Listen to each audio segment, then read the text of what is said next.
Adesso vi reciterò una poesia che parla delle 4 giornate di Napoli.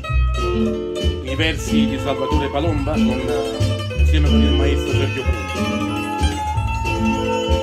O 28 settembre 43 si rignettano i russi e i giusulmini fuori barconi materdea, uomini, femmine, vecchie, guaglione che sapevano la storia malamente e guaglione che non sapevano niente, sapettero lo stesso che la avevano fatto.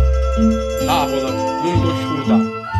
Ma qua chitarra e mandolina, o 28 settembre 43, con bomba e pusillaca, per fontanelli o punta sanità, l'accompagnamento faceva la mitraglia. Io scugnizza cantava, iata venna, fatienda carugnoni, iata venna, strillava, correva, sparava e mureva. Mureva senza sapere la libertà senza discorso, comizi e bandiere. Bisogna libertà per la pecora e due lupa, bisogna libertà per l'uomo che non si è avvelenata ancora una montagna di parola, semplicemente libertà. Napoli, non ti scordare.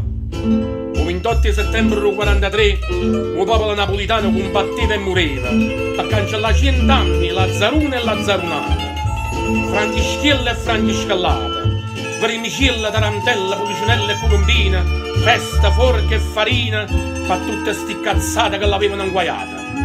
Il popolo napolitano combatteva e mureva per scrivere una storia finalmente 4 pagine, tutto con stessa norma: dignità.